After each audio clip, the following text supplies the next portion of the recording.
All right, I think we are live. Of course, we're on a little bit of a delay, so I'm like watching my side monitor like, all right, please pop up and please tell me the audio is working. But hey, guys, if you can hear me and you can see me, do me a quick favor, just drop a hello in the comments. Let me know where you are tuning in from. By the way, I should introduce the guest, shouldn't I? What's up, Cameron? You've been on Hey, my Ryan. YouTube channel before. Yep. Amazon advertising expert, and he is here to share his expertise. Thank you for taking some time out of your busy day to join me. Yeah, thanks for having me. Excited to be here. Yeah, a bunch of people have been getting access to AMS, Amazon Marketing Services. Do we still call it? It is Amazon Marketing Services No, still, they right? they They rolled it changed out it. into just everything into their Amazon ad Marketing. console, so they're kind of like centralizing all their different ad platforms. So yeah, everything's just an ad console now. That's what I call it. I Okay, mean, a ad lot of people still console. call it AMS. So I mean, I think most people know what you're talking about. It's But habit, yeah. So, yeah, all it right, is. ad console. Let's just call it that moving forward.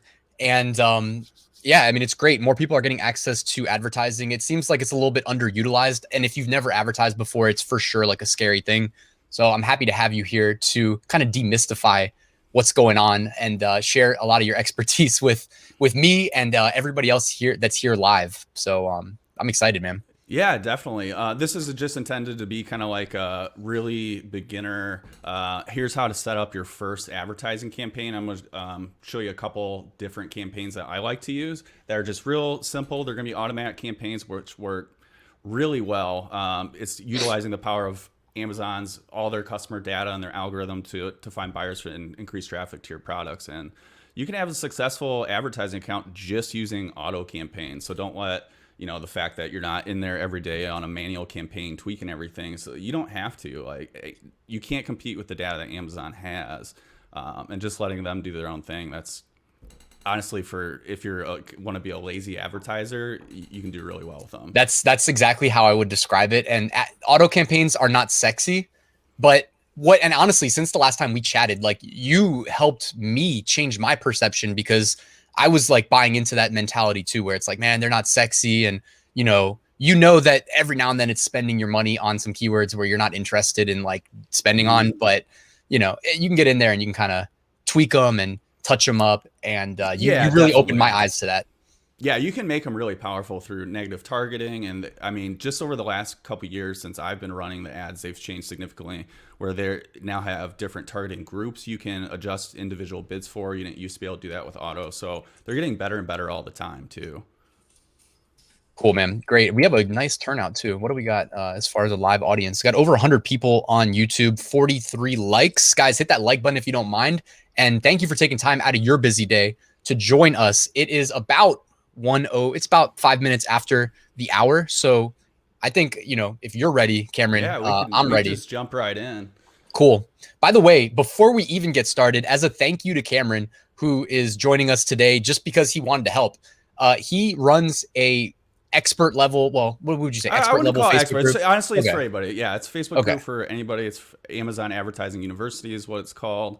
But yeah, it's for anybody. It's a really engaged group. There's thousands of advertisers. It's not just merch. There's also KDP, Seller Central advertisers, Vendor Central, all that good stuff. So it's a little bit for everybody. But that's what's great for advertising. I actually kind of glad you brought that up because even though this is going to be kind of like geared towards merch by Amazon, these same strategies work especially well for KDP since they're very similar. Right. A lot of huge portfolios of different SKUs that you can advertise, but even Seller Central sellers as well, where maybe you don't have that large portfolio. Even if you just have one or two products, these Mhm. strategies work very similarly. And I'll touch on kind of with the two different campaigns that we're creating, kind of what the difference is and who they're for. But yeah, they're for Perfect. everybody. So if you're doing KDP and you're not in merch yet, this is still relevant. Cool. Yeah. And I said expert level, but let's just say this. He has a Facebook group, Amazon Ads University, that you can find a link to in the description if you guys would like to join, and it'll help you get to the expert level. Okay, All right. that's fair. Yeah, there are So will definitely this some video. expert advertisers in there, not just me as well. So Great, man. That's awesome. So yeah, whenever you're ready to present, I will yeah, let's shift let's over just the. jump in. All right. Yeah. Here we go. I'm gonna pop up your screen here. There All we right, go. so it looks like we're up. So if you have access to advertising now on Merch by Amazon, they've been rolling it out to the tier 500, 1,000 we've been seeing the last week. So you're going to get an advertise link at the top of your merch account. Now, what we've seen is if you have a ad blocker, you may not be seeing this link even though you have access to it. So if you haven't seen it yet and you have an ad blocker, definitely turn that off for your merch account to see if you have it. And then you'll get access to all the different countries. We're going to focus on United States. It's where probably most people are selling, but you can run ads in any country, and these same practices apply. But each marketplace is a separate account, so you'll be having your own campaigns set up in each of those. So once you have access to this, if you've already launched a campaign, this is what your dashboard is going to look like for the Amazon advertising console. If you haven't launched one yet, you're going to have a different screen. It's going to be the create screen, but this is how you create a campaign here. If this is where you're at, we're going to create a campaign, and you're going to get to a page that looks like this. If you've never created one before, you're probably going to be taken right here. You might have different options for this. You're for sure going to have sponsored products, but you may or may not have a couple other options depending on the platform you're at and what you have access to. For example, sponsored brands, you may see sponsored display. Kindle, you'll see like lock screen ads. And there may be some different for different platform. I'm not on every platform, but sponsored products is what everybody should be starting with ads. It's going to, even for huge accounts, the expert levels that know what they're doing, these types of ads probably comprise 70% plus of all of their campaigns. So honestly, I wouldn't even worry about the other ones for quite some time till you have quite a bit of experience with it. Yeah, so but shout out to the sponsored brands though, man. Those were my like bread and butter for a while, because I had like kind of the vendor central kind of backdoor into AMS, and I could run the sponsored brands. So I would get kind of creative sometimes and like use my Seller Central account to create I did some kind of tricky things back in the day. I haven't been doing it as much, but those sponsored brand ads, guys, those are the ones that you see above the search results, like at the very top. You get the first visibility of the customer. Yeah, and those can work really well. What I really love about sponsored products over any of them is how easy they are to create. So they look just like any other listing on Amazon, but it'll have that little sponsored. It's right in the search results. Where with sponsored brands, some of the others, you do have to do more of the creative. You got to put in headlines and some images occasionally. But any of their ad types can definitely work well. But sponsored products is what we'll be focusing on, where any beginner should start. And the first kind of campaign we're going to create is an automatic targeting campaign, which means Amazon's doing all the work for you. You're not plugging in what keywords they're going to be using or what kind of search terms that you're trying to show your ad for. Amazon does all that for you. So they're super easy to set up. And this kind of campaign is a single-ASIN campaign. So ASIN is like your product. So like with merch, it's your t-shirt. So like this here is your product. One of my products back from 2018. So hot seller right now. Your nice. ASIN is up in the bar. Can you see that? Yeah, you can on here. Yeah, we can see. Or down in the product details here. Yeah, it's the unique identifier for your product. So, and each like variation of color and size has a different one, right? Shirts, I don't actually think so. So they changed products, yes. So yeah, they shirts changed it. has just one. I was actually looking for that earlier to make sure I didn't screw this up. But any kind of like shirts, hoodies for Merch by Amazon, these are really easy because you can just grab the ASIN that's in the URL or here. Other products like iPhones, totes, any of their new products, you have to get the child ASIN. So with Amazon, and this is more technical than I even really want to get in here, but it's worth mentioning. It's for the new Merch by Amazon products. You have, so any product in Amazon, you have a parent ASIN and then you have a child ASIN. The parent ASIN is the one that, I don't know how to explain it. I guess it's just like the highest level identifier for the product, and each child ASIN is an identifier for each variation. So each of these different iPhone cases, for example, has a different ASIN number or unique identifier. So with certain products, you actually need the child ASIN versus the parent ASIN like you would with a shirt. So just a couple differences there. They used to structure it that way, and then they got smart because it was kind of a pain in the butt, you know?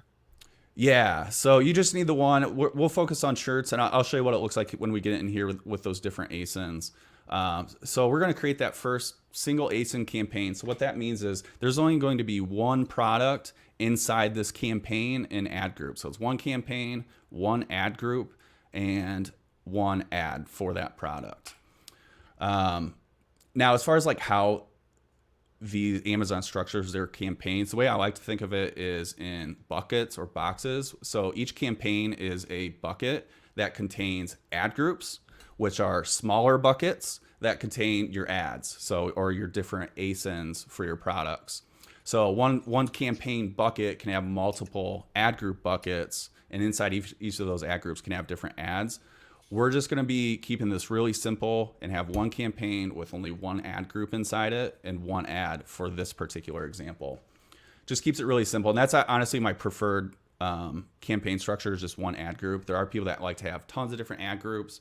I like to keep it simple with the way some of the bidding stuff works, just to keep everything in one ad group.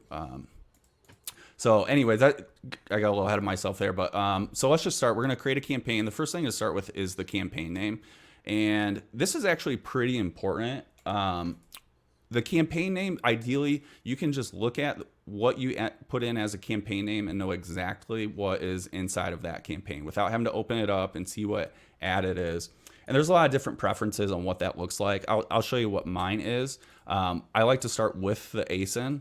So with this product, I'll put in the ASIN, which you can grab from the product page. And then I put in the type of ad it is, which is sponsored product. And this is an automatic campaign, so I'll just put in SPA. So sponsored product auto. If it's a manual, I'll put in SPM. Anything that's part of the reason you do this is anything in your campaign name is searchable on your advertising dashboard. So it just makes it much easier if you want to look for a specific keyword. You know, if you have a certain niche, you want to look at all the campaigns or a specific product, like with a single ASIN campaign, I can just plug in the ASIN. I'll be able to see what my all my campaigns for that one ASIN. I already like your way better. I was doing like SP dash auto, and like you can just combine those. There's a lot of options. Then afterwards, I'll usually put like what the targeting is from it. So this one is an auto, like I'm just going to do all of my auto campaigns, and I'll show you a little bit later what I do differently for some different segmentation options. So I'll do like the what I'm targeting or the campaign goal. So this might be like a testing campaign if it's manual, or performance campaign, or if I'm targeting competitors, it might be like priority competition or something like that, right. Whatever that looks like. And then what I'll do is put in different keywords. Usually what I like to do is just grab the title of the product. If you've done your due diligence ahead of time, it should already be well keyworded, which honestly, before you're even launching ads, you want to do anyways, 'cause especially with automatic campaigns, it doesn't know what your shirt is. It only has the title and description to go by on who to show this product to. So guys, tune into what he just said. Sorry to cut you off, but like, no, it's all yeah, right. that's like important to really understand. So you really like, we're distinguishing between manual, which is a little bit more advanced, and auto. And we're talking auto, and what Cameron just said there is important. Like the algorithm is just code written at scale. And it doesn't see the shirt, right? It just sees keywords, and that's the keywords we provide. So really, kind of like you said, do your due diligence as far as the keywords you're providing, because you're gonna end up like spending money to bid on those keywords through the auto campaign. You know, because it's gonna happen automatically. Yeah, and if you have keywords that aren't relevant, it also means your campaign will be displayed to people that are like not likely to convert to a buyer. So you do want to be, I am a fan of having broad keywords in your descriptions, because you want to get as much real estate as possible in which search terms you're indexing for. But you do still want to keep it relevant. I'm not going to go into how, SEO, that's a whole several video series on its own. But yeah, Amazon's going to use your SEO. So advertising, like step 0 is having an optimized listing, which with merch, you have pretty limited control over what you can do with the listing. So that's pretty much just making it SEO optimized for Amazon. If you're selling on like Seller Central, you have a lot more options with the images you can have on there. If you're doing like A+ content, that sort of thing. So you want to make sure your listing's already optimized to give your campaign the best chance of success, for sure. Right. You don't want to pay to increase visibility, and then like your conversion rate's low because your listing is not, optimized to the best of your abilities. But I think this audience, all the great subscribers, whatnot, I think we hammer that pretty regularly. So hopefully everybody's doing the best they can with keywords, design, etc. Yeah. So this assumes this is kind of like you've already done your due diligence there. So I just plug in the the title from the product there. So that's going to have any of the keywords that I really need. So if I do want to kind of search by keyword, I have that. Typically, I'm using the ASIN.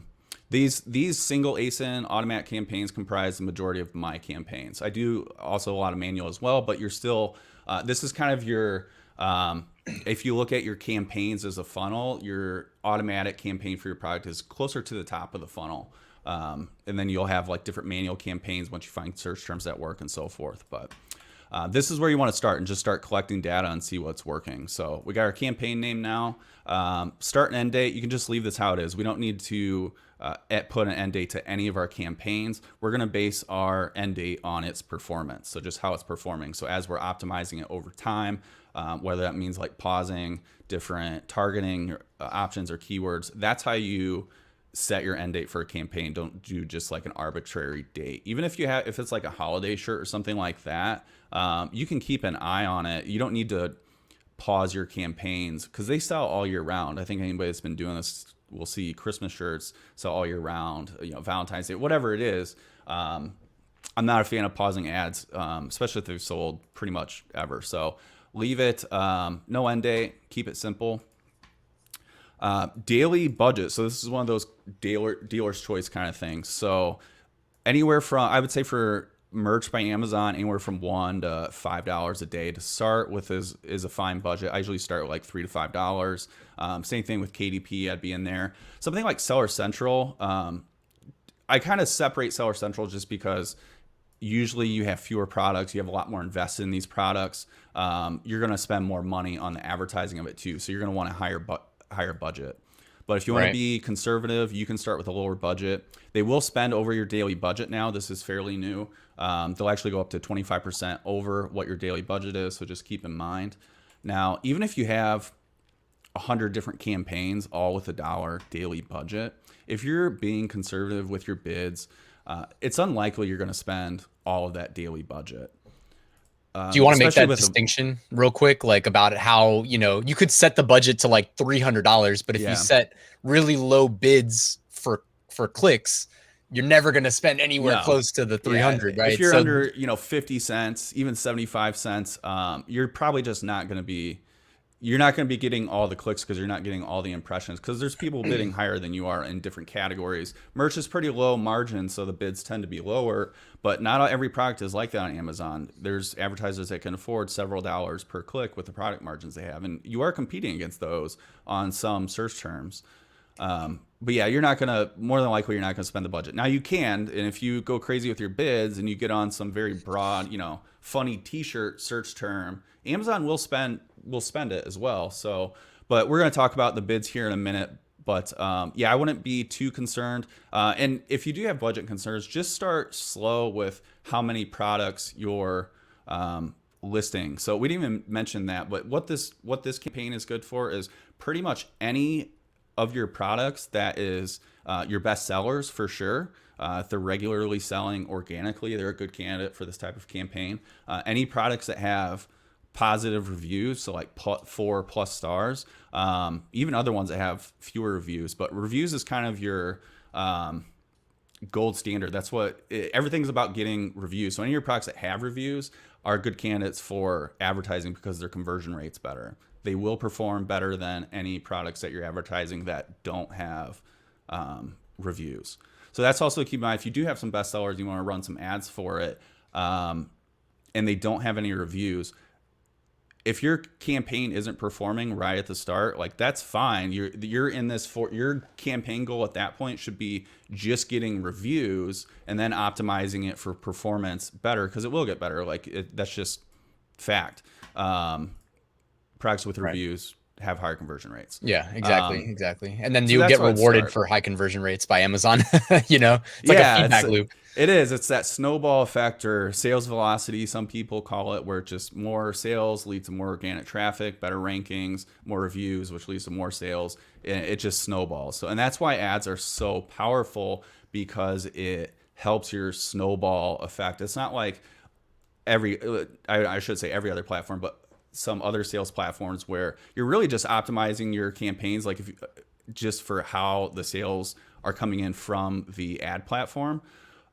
They're not like, if you're getting ad sales, they're not also increasing your organic sales, for example. Like if you're running a Shopify store, running Facebook ads, having Right. successful Facebook ads doesn't make your organic traffic go up. On Amazon, it does. So it makes it that much more powerful. Even if you're losing money on your ads, they can still be a net positive and profit because of the organic lift that they bring. So that is, We should have led with that, man. We should have opened with that, guys. Just real quick, like reiterate that what Cameron just said is seriously why I love Amazon advertising specifically. We know Amazon is crushing in the organic traffic that's qualified. People come, they already know Amazon, they trust it, probably a little bit to their disliking how easy it is to spend money on Amazon. And like, so we know if we can get that organic rank, which by the way, customers also associate with like social proof, like validation. They know that the ones that rise to the top are the ones that are selling well, And with Amazon, you advertise, you're facilitating the algorithms in learning faster what keywords to associate you with organically, assuming that your advertised keyword results in a click and a conversion. And again, it's like that feedback loop where you're generating sales, even if they're from ads, you're going to start ranking better on those keywords organically. So it's a beautiful thing. Also, I just want to mention too, Eric pointed out something about political merch / anything politics, even if it's not through Amazon merch. Just wanted to mention you can't advertise on that. So that is a good reminder. Yeah, I just looked at that list again. There's a whole bunch of things like swear words. I forget what they said it was, but it just needs to be for like a general audience, your advertising. But yeah, politics is out. There's a whole bunch of them. So you definitely like familiarize yourself with what advertising allows. It's not like they'll just turn your ads off.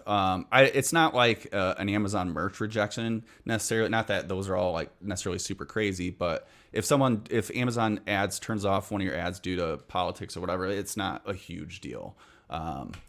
They're not going to like kick you off the platform or anything if you accidentally do that. They want your money from the ads. Trust me. Where were we here? So, all right, so we got budget. Yeah, anywhere from $1 to $5. And like I said, if you want to be more conservative, just kind of launch your products a few at a time or one at a time and slowly launch new ones as you see how they perform. Everything advertising is all about testing. You'll hear me say that over and over. Any of the content I put out, it's all about testing, not just what works for Amazon, but what works for you as well, just because there's 1,000 different ways to run ads. So let's keep moving here. So we're on automatic targeting, so we're going to stay on that. Now, bidding strategy here, we're going to select down only. This is the most conservative bidding strategy. What this means is whatever you set your bids at, Amazon will lower them if they don't think it's as likely that they're going to convert to a sale. Versus up and down, they'll lower it, but they'll also increase what you set up to your bid. They'll up to double it. But since we want a little more control over our bids, we're going to do down only for this. If you want to be aggressive and collect data faster, you might want to do something like up and down. And I'll touch on that. The difference between being conservative and aggressive is the rate in which you'll be able to collect data and optimize your campaigns faster. If you start at really low bids, you're really conservative, you're not going to get as many impressions or views on your ad, which means less clicks and less orders. Versus being aggressive, your bids are higher, you're going to get more clicks and more traffic, and you can optimize faster because it's all based on the data that's coming in. If it takes you a month to get 10 clicks, it takes a lot longer to do anything with that data. So down only is what I recommend to start. For this campaign, we're going to do 0% across our placement adjustments. So what this means is any of your top of search placements, so that's the top 4 at the top of a search results page that say sponsored, that's your top of search. Those are the most expensive bidding slots typically because they're at the top. Majority of customers click the first 3 or 4 listings. And there's a lot of competition for them. So they do tend to cost quite a bit more. And Amazon allows you to increase your bid just for this specific placement. And this can be really powerful. I'll touch on that when we get to our next ad campaign. And same thing with product pages too. So these are ads that are on another person's product. If you see a section like you may also like, whatever products, and it says sponsored, those are your product pages. And you can do I the never same had kind of good thing. I never had good success with those. I don't know why. Really, they can work really well. Fantastic, for sure. Okay. So I wouldn't shy away from that necessarily. You got to be careful with them because they can't spend money just like any keyword. So there is due diligence to just keep an eye on your campaigns and what's working and what's not. So we're going to leave these at 0 for now. It makes it a little easier to optimize too. This adds a little complexity because this is done, the bidding strategy and your placements are done at the campaign level. So any of your ad groups and keywords or targeting inside that gets this multiplier applied to it. So if you have 10 different keywords, for example, a manual campaign, and you put 100%, each of those 10 keywords is going to be now doubled. If you have some keyword of those 10 keywords that don't perform well on top of search, they're going to be dragging the other ones down. So you got to be careful with that, just in how it kind of waterfalls to everything inside of a campaign. If you are using a bunch of different keywords or different ad groups, it makes it a little more difficult to use your placement adjustments. So 0%. Ad group name, what I like to do here is just put in the targeting, what I'm targeting, and this is just an auto campaign. We're just targeting everything inside it.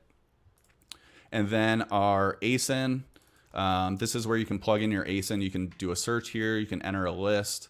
You can upload. I don't think I've ever done that, but you're just going to plug it in here, and you will have to change this to all Amazon products. I don't know why, but you just do. And we're just going to hit add. For t-shirts, hoodies, these ones don't add variations, because what that's going to end up doing is, so you see here, we just got our one variation. For whatever reason, it adds every variation. They're all like black, small. So Yeah. you don't want 55 ads in there. We're just going to do the one variation.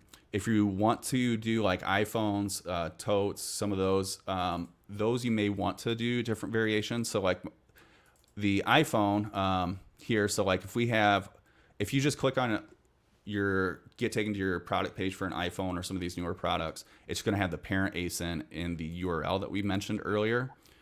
If you use that, you're going to get a warning that it's ineligible. Can't use parent ASINs. You have to grab the child ASIN, which comes from click on a variation, and you can grab it then from the URL or down lower on the page. So if we use that, let me get rid of this. This we can add all variations, and it's going to add all the different kinds of cases. If you do one, it's probably not that big of a deal, honestly. They're all going to target the same search terms more than likely anyways, and they all look pretty similar from a thumbnail perspective. So so kind of dealer's choice on that. You might just want to test and see what works better. So you can go either way with that. Cool. Good to make that distinction, because I know that it can be confusing. So we're going to go back. We're going to add the shirt, and now we get to our bids. If you set a default bid, so each automatic campaign is actually made up of 4 different targeting groups. So these are different kinds of search terms that your ad is going to be shown on based on your keywords and your description. So a close match, it's going to only show for search terms that really closely match what you have in your title and description. Where a loose match is going to be a lot broader. So for example, if your product's a cat tree, you're going to show up for things like wooden cat tree for a close match or something like that. Where a loose match, you might show up for cat foods, like things that are a little bit broader. And then substitutes and complements are more product page placements, but not necessarily. But these will, if you want to go, I'm not going to go through each description, but these will tell you what each one products, they target different types of products. If you set a default bid, it's just going to apply that bid to all of them. I don't love that practice just for a couple of reasons, but I prefer to go in and set it for each targeting group itself, with close and loose match having a little bit higher bids than substitutes. Complements, you could probably just turn off, quite frankly. If they don't work great, either you don't get impressions or the ACoS is super high on that. If you turn that off, you're probably not missing out on too much. You can always test those later if you have successful ones. Yeah, I mean, honestly, guys, it's worth and if you don't go to this level of granularity initially, just remember to come back and check, because you'll notice that the match types perform differently. And if you just have the same bids across the board, you're going to be wasting money on some that could have been used on the other that's more effective. So it is worth Yeah, remembering. yeah, and I'll show you once we create this kind of what that looks like to just go in and change some of these bids. But I honestly think that's one of the biggest mistakes that new advertisers make is that they don't look at this kind of granularity when they're making decisions about their campaigns. They're looking at the overall campaign as like, hey, how's this? Is this working or not? And then make a decision to pause it. Where you could have just one targeting group sucking up all the ad spend that's not performing at all, and then you have another targeting group that's doing a little bit of spend and is performing, but it's just being overshadowed by the poor performing one. And you could be turning off potentially winning products. So you definitely want to optimize these individually from each other. As far as starting bid goes, so this is another dealer's choice, and it's based on how aggressive you want to be. If you want to collect as much data as fast as possible, you want to start with higher bids. And this depends on your product type too, where someone with a higher product margin can afford higher bids. Product margins on merch and probably KDP, I don't really mess with it too much, are much lower. If you want to be super conservative, you can start as low as 2 cents. That's the lowest bid, but somewhere between 2 and 5 cents. And you can just slowly increase those over time until you're getting impressions and clicks. That's the most conservative route. If you want to be a little more aggressive, I start these with a down only bidding strategy, anywhere from 30 to 75 cents, depending on what the product is. If it's one of my better selling products, I might have a higher bid versus one that's a little more niche, long tail. So you'll want to play around with, kind of see how fast your products are getting clicks and impressions, because everybody's are going to be different. How fast the kind of products I have are going to perform differently than Ryan's, and his are going to perform differently than anybody else. So you really need to get it, just start testing, creating ads, and getting a feel for everything, how fast you're collecting data. You can, it's worth mentioning, guys, like there isn't a one size fit all approach. Like if most of your, like, let's just say you have a merch standard t-shirt, $17.99. So you're making like what, $3.50 something cents profit per Right, sale. yeah. So your bids, if you're advertising, you're kind of hamstrung. You know they're going to be low. They have to be, right? But there's nothing stopping you from pricing a shirt. It could be the same design at $21.99. You know what I mean? And increasing that the money you can basically play with per conversion with advertising. And all of a sudden you can outbid your competition, kind of suppress their visibility because you're ahead of them. And there's only so many advertising spots, and you got more money to play with because you have a higher budget. As long as someone's willing to pay $22 for a t-shirt, which I can tell you they are, so you can play around. You can price a t-shirt at $25. Then even the non-prime people get free shipping. So you can play around, see what works. Yeah, 100%. And yeah, to your point, the higher your profit is, just the more room you have to outspend your competition. That's a huge point, especially if they're pricing their products low. If you got someone at $14.99, if they are running ads, they're definitely definitely losing money, almost for sure. And I can just get shown in more places on a product that's $19.99. I have a $5.23 profit margin. I have $5 to spend on my acquisition. And like I mentioned earlier, if you're not profitable on a campaign, it doesn't mean that's not a net profitable campaign with your organic. Right. It's always boosting that organic, guys. Remember, like what he just said, you could be break even, but you're training the algorithm to boost you organically. So even if you're break even, it's still, in my mind, most likely profitable. The only thing is you can't really associate an organic sale that benefited from you advertising. You know what I mean? There's no dashboard that will show you that metric. So no, there's not. I mean, you can kind of keep an eye on like how many orders you're getting in with ads versus just total orders, and then you subtract them, you got your organic orders. So you can kind of keep track of that ratio, which isn't a bad practice. In my experience in general, for every one order that I'm getting with ads, I'm getting 3 or 4 organic orders. And that's been with every level of spend, from when I was spending $300-$400 a month on up to thousands of dollars a month. So it seems to kind of fall in line with some variance. So with some higher competition, it might kind of be a little bit less. But in general, yeah, 3 to 4 organic orders for every paid order that I'm seeing. I'm seeing that across other accounts too, not just mine. Um, so yeah, let's get back to the bids. We'll keep moving. We keep going on tangents. So yeah, bids conservative. If you want to be conservative, start low. You can increase those over time. If you want to be a little more aggressive, just start them higher. I'd say yeah, 30 to 50 cents is a good ballpark for close and loose substitutes. I'll usually start a little bit lower. I might start them at like 25 or 30 cents. You're going to be optimizing this. So like ads isn't set it, forget it. So anything we put in here, we're going to keep an eye on how it's doing. Ideally, you're doing that every 5 to 7 days. Once a week's okay, and going in your ads to see how they're doing and making adjustments. So And that's pretty much all. can I do one quick thing? Just because Yeah, I was like, I sent a couple emails and I said, guys, regardless of your budget, you can use this. So if you want to scroll back down just to the bid section, just to like make one thing clear, guys, like if you have a low risk appetite and you're just here like saying, hey, I just want to like, go baby steps, like put your toes in the water first. There's no pressure to start with bids at yeah, 50 cents. You know what I mean? no, Start under 10 cents. It may move extremely slow, but you will start to get some data most likely. I mean, again, you're under 10 cents. It's going to be tough, but you're probably going to get some data. And it may just be that you're spending a little bit of money and not generating sales. Maybe you'll get lucky, eventually make a sale. Low bids is going to be slow. But if you have a low risk appetite, you can still get in here. You can still hit that learning curve. And, so I want to make this available to everybody watching, even the people that aren't trying to spend a lot of money on ads. This is your introduction right here with low bids. yeah, 100%. There, yeah, no pressure at all to start higher because you can increase those over time in slow increments. And that's the way to go if you have a little bit less risk tolerance, or maybe this is your first PPC, pay-per-click advertising intro. I've done a lot of pay-per-click even outside of Amazon before this, so my risk tolerance is probably quite a bit different than a lot of people's. I like to be really aggressive in my advertising. You don't have to be.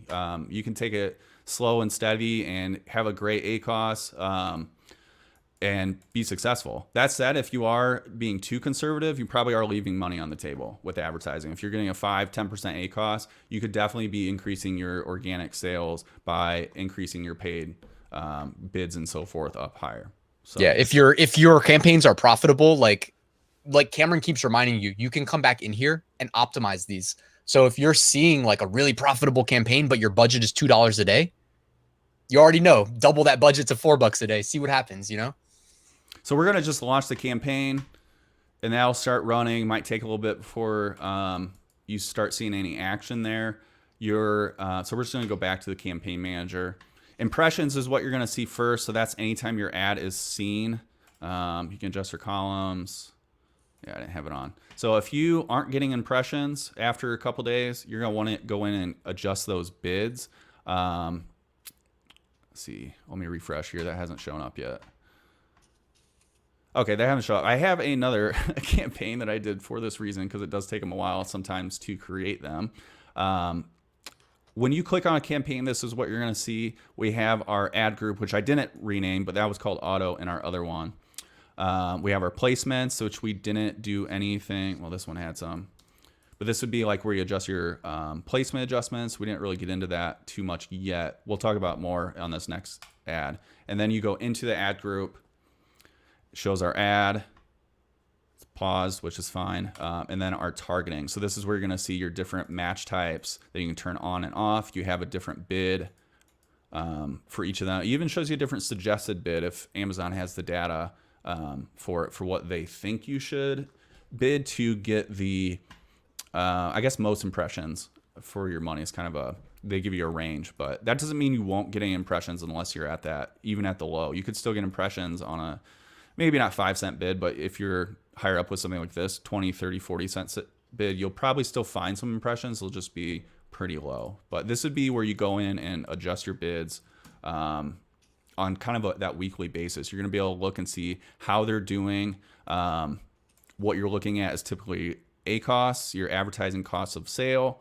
If that's doing well, you're going to increase the bid. If it's not doing great, you're going to decrease the bid.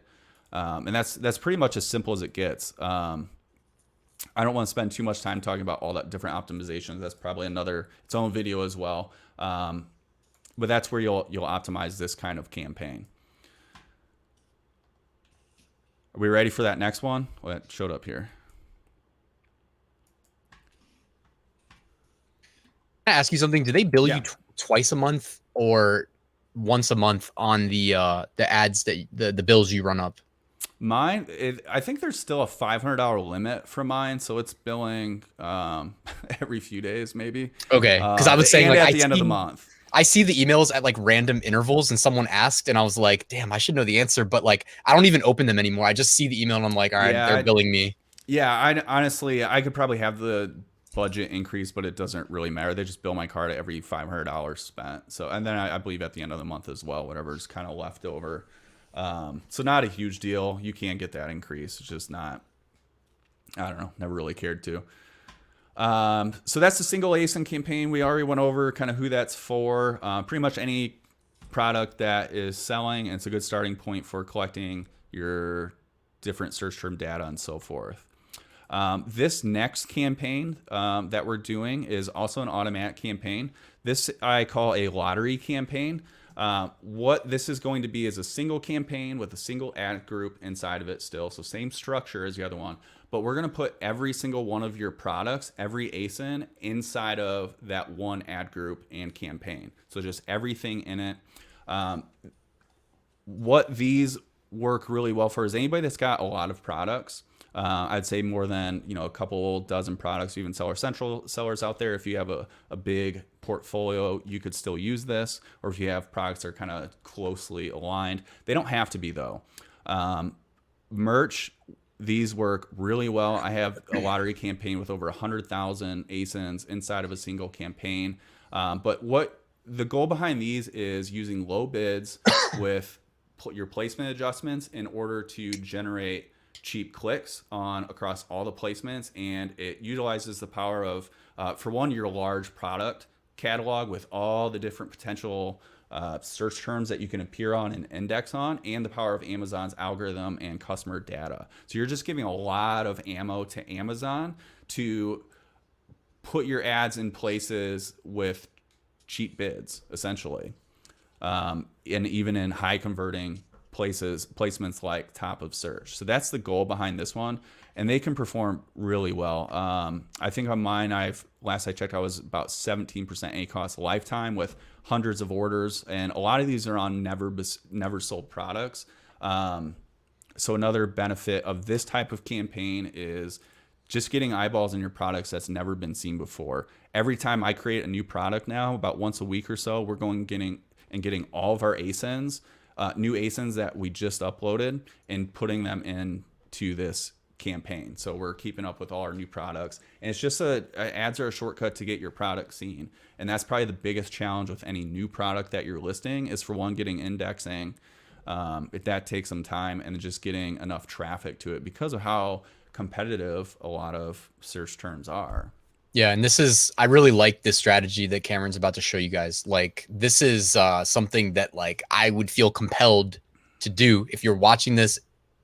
It's something that I think every advertiser you should do. Should at least test this. There's no Yes. reason not to. You'll be surprised how cheap of clicks you can get with this. Some of the ads on there, I mean, obviously you're gonna have a lot of clicks across a lot of different ads, but it's really fun to go in and see this ad had like 4 impressions with 1 click and an order, and it's running something like 0.3% ACoS, and it happens across a lot of different ads. So it can be really powerful. There's a lot of variations you can do with it, and you can start segmenting them, which we'll talk about once I create it here.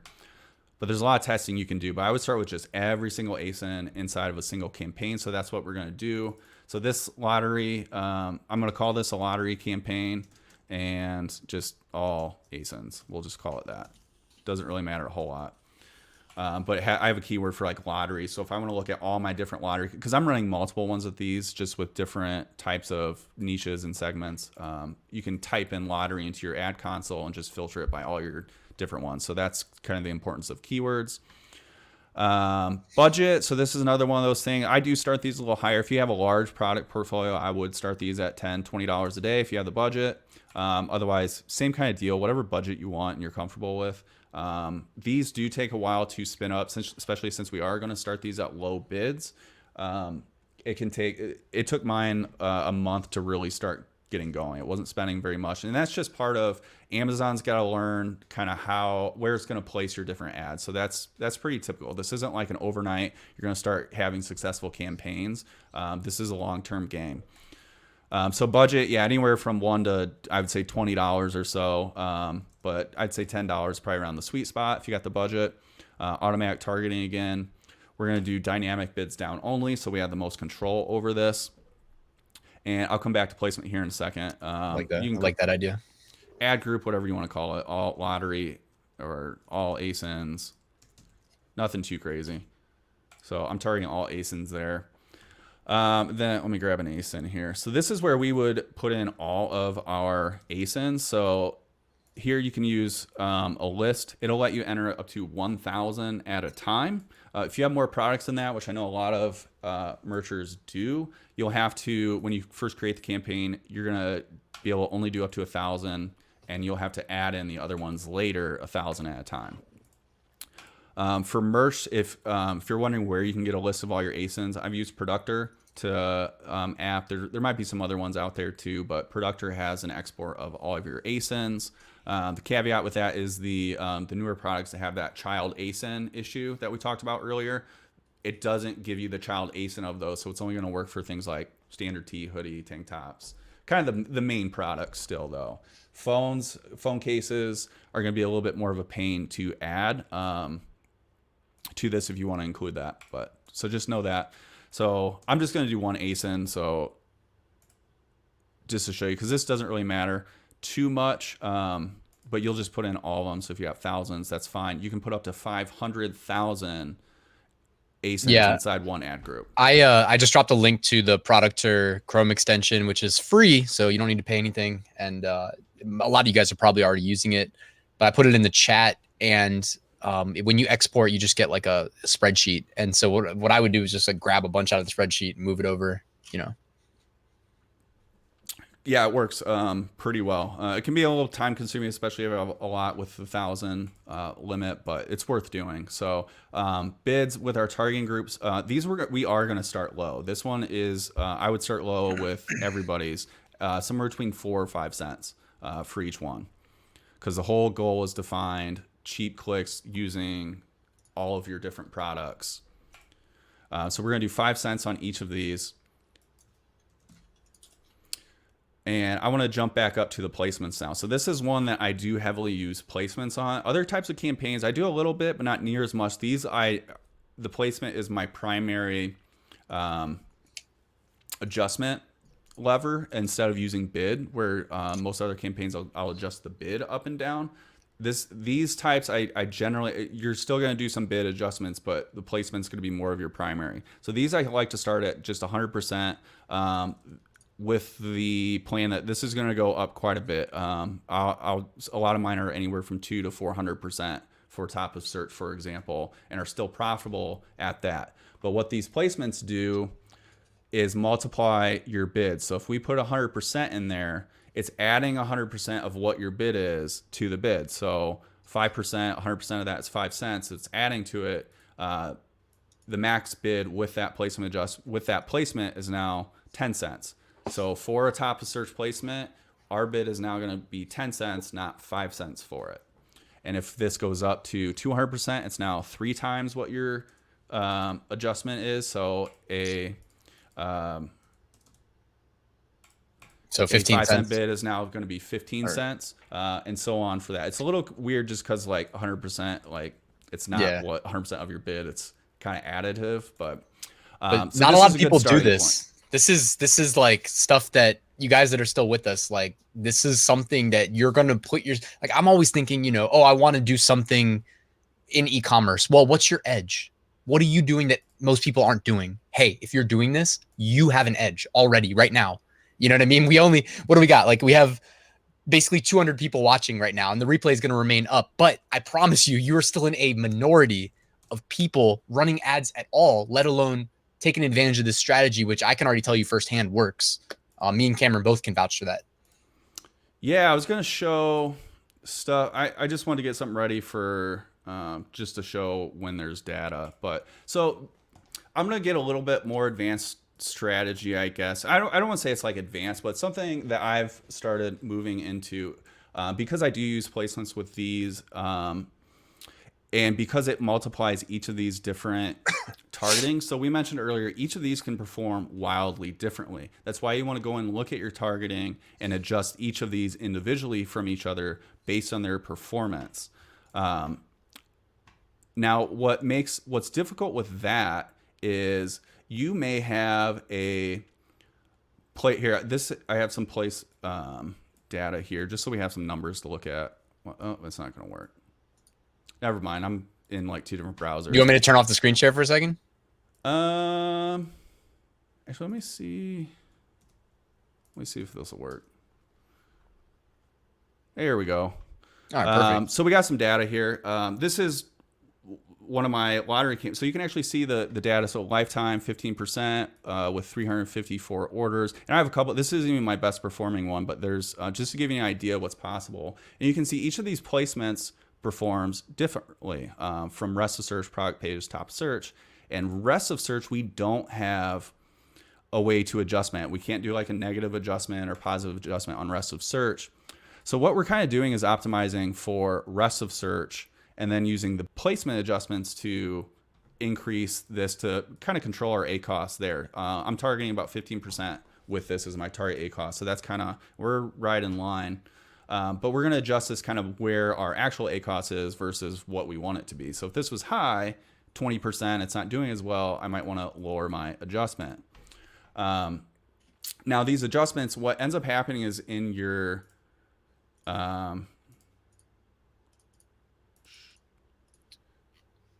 targeting, sometimes well, a lot of times actually, let this load up. You may have a placement that doesn't perform as well. So like my complement here had a super high ACoS. My loose match didn't perform as well as some of my other ones, but still getting spent. So when you're adjust the placement, that placement adjustment still applying to the loose match. And there's not really much you can do about that other than unless you're going to segment these out. So this is kind of where you're getting a little more advanced. What I like to do with anything where I know I'm going to be using a lot of placement adjustments is creating a separate campaign for each of these different targeting options. You don't have to. You can keep it all together and you can do this later, which I can kind of show you here. So if we wanted to just have this going, we're just going to launch our campaign. You did what you did with your ASINs, got everything in here. 5 cents. We're going to launch our campaign. And you can run it just from here. And if you see anything kind of getting out of line, if you're using all of them, especially on the placement adjustments, let me go back here. This isn't the case, but our rest of search, which we don't have any way to modify. If this was high, say 20%, it's higher than I want it to be. And we have all these different targeting options open. We don't know which one necessarily is the culprit of that. We don't have any more granular data that shows the rest of search on a per target option, where that's close match, loose match. We don't know what's causing it to be higher. However, if we do segment them out where we only have one target option, here, I'm going to open up both so we have them. If we only have one targeting option here, we know that rest of search is for that one individual targeting option. So like here, I only have close match enabled. I know that, obviously this was like old data, but I know that this placement adjustment of recent is only going to be applied to that close match. Does that make sense? Yeah. I feel like it was kind of a roundabout way to explain it, but you just end up having more control if you, we're going to go back to our new campaigns. If you end up segmenting those out, and again, you don't have to start. You can just leave it just like this, start collecting data. And the data you end up getting when you do see one that's just kind of lagging behind, or it's not performing, or it's something that's like sucking up all the spend, you can go in, turn that off, and create its own campaign for it. So if I see substitutes as like, man, this one's like really not doing well, you can turn it off at that point, duplicate the campaign, which you can do. Just show everybody, it's a copy button, so you can end up just copying your campaign and changing some of those adjustments. Now, if I do that, I'll make sure I'm not editing my own campaign. Let me get rid of some of these. Now, if you do that, you may want to change some of your titles, like your campaign title. Like if we're going to make this only a close match, you can go into your settings, all ASINs, close match, and we're just going to target this. And overall, it just makes your adjustments easier because you know, like your placement adjustments are only applying to that one targeting group. You're not going to have that kind of muddied data. Oops. Yeah, and guys, the more granular you get, the easier this stuff is to maintain over. Well, I guess it's kind of, I guess the clean, like you have cleaner data and it's easier to maintain on one side, or I guess maybe like maintaining profitability is probably easier, but also I guess it kind of does make it harder to maintain in the sense that like, yeah, you're going to have a lot more, campaigns going You on. are going to have a lot more campaigns. There's definitely like there's tools out there that can help you kind of optimize those in bulk. There's if you're into like Excel, you got different report options. You can do that even with placements. So there are some things around that. But if you're just getting started where you only have a few campaigns, using Ad Console is totally fine. So we got our one here. Let me just change these names a little bit because we want to, if we're only targeting a close match targeting group in there now. We just want to make it a little more clear. So we now have, I'm just going to refresh. I renamed it. We only have a close match targeting group in here. And now I'm just going to copy it. It's probably going to take a little bit to end up copying it, but this is what I would do. I would just go in, make a couple copies of these. And once those show up, you'll just go in and kind of, hey, I'm going to turn on the loose match for this, rename the campaign and ad group. Then in the third one, you're going to do it for loose match. So you have one of each of the three targeting types and complements if you want to do that. But I skipped that out. So you can go either way. If you want to kind of just start right away with segmenting all of them, just create 3 from the start, have at it. That's kind of the direction I'm going with any new auto campaigns. I'm creating is segmenting those out just so you have more control with your placement adjustments. But otherwise, those are the 2 campaigns. They're pretty easy to create. The biggest hassle is just getting all of your ASINs through a tool like Productor. Otherwise, that's where I would start. And then it's just wait for the data to come in and start optimizing. Yeah, man, I love it, dude. This has been seriously like a crazy good presentation and extremely useful. And I hope that you guys that have access to AMS can find time to kind of follow the step by step that Cameron showed and like really implement it. You know what I mean? It's one thing to know about it. It's another to know how to do it, which now you know about it and you know how to do it. So you know that step 3 is just to put it in practice because it's gonna. I can't imagine it not helping further your business. We like I said, we both do it. We know it works. We're doing it ourselves, and it's passive too. You know what I mean? Like you have an edge now. Like I said, that other people aren't doing. So you know what to do next, right? I mean, Yeah, go put it in 100%. practice. If you've ever seen your product that someone copied and put up as well, another great way to stay ahead of any of the copycatters, unless they're spending ads and you are, they're just not going to have a way to compete. I have bestsellers that have been, I mean, there's thousands of copies of them by this point, and I just don't have to really worry about it because those are never going to generate the sales with the sales I'm generating through advertising. They're just not going to catch up. Yeah, it's another good point. All right. So Cameron, was there anything, we're coming on 1 hour. Is there anything else that you like wanted to share before we kind of wrap up? I don't know if anyone has any questions, like I'm happy to answer them, but the idea was just keep this pretty simple. I think we got a little more in the weeds than what we originally planned. It's It was all supposed to good. be like a 15-minute quick share on how to create some stuff, but yeah, I hope that's I think it should be enough Yeah, for we still got a everybody lot to of, get live started. viewers. I think we did good. I think you did good. I appreciate that. Let's Yeah. see. What kind There's of questions some here? questions. I mean, there was a couple that were good. I'm trying to think. Like I can pop them up on the screen. I was answering some in the chat. Um, did we miss any that like you guys might want to ask right now?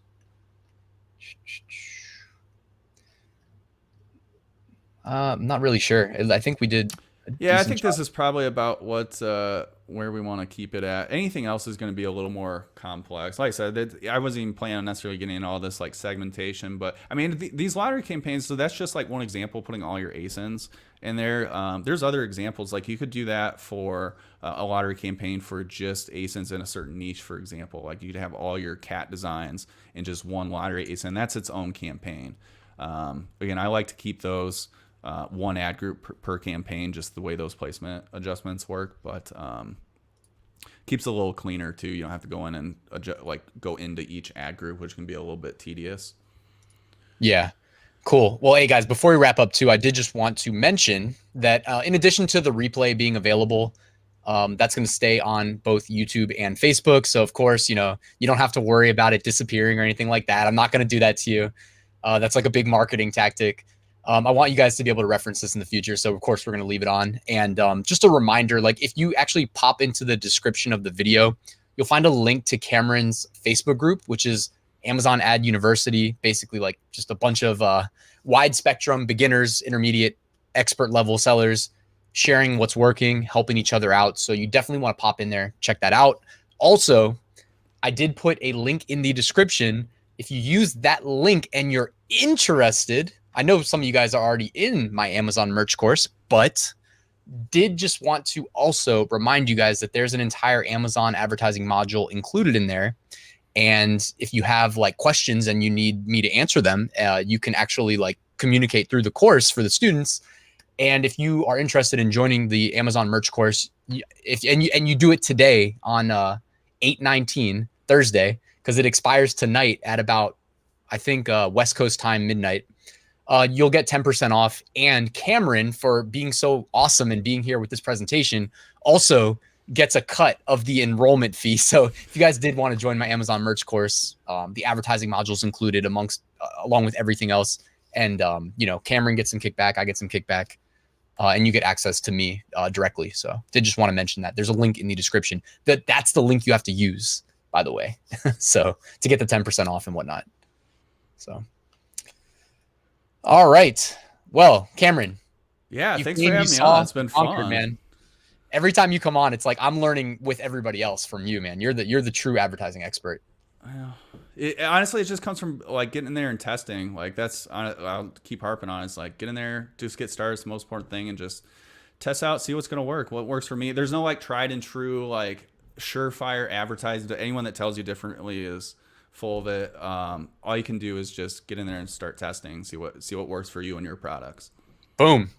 Get in there and start testing. If you haven't launched an ad campaign and you have access, get up there, throw up your first one. Let it ride for 2 weeks. Don't even touch it for 2 weeks. Pop back in. Well, actually, you should probably check it just in case. Yeah, just in case. Yeah. you accidentally. I actually had that. One of my campaigns went crazy. I accidentally. I have a tool that I adjust bids with, and I set some that were some of the lottery ones I had from 5 cents up to like 17 cents accidentally. And just the spend like went crazy because of the placement. So we've it was all like done that $3 bid kind of things. Yeah. It wasn't as bad as when I advertised someone else's product on accident, though. I didn't realize it for like a week. That's about as bad as it gets, actually. Yeah, you're spending money. I've done that one. Yeah, they were getting orders too. So that was a little unfortunate. Merry Christmas to them. Guys, thank you for attending. I really appreciate you guys taking time out of your day to be here and join us. Please, like I said, just hit that like button at a minimum and subscribe if you're not. And thank you, Cameron, again for being here, guys. Appreciate it. Thanks. Cool. All right, everybody, have a great day.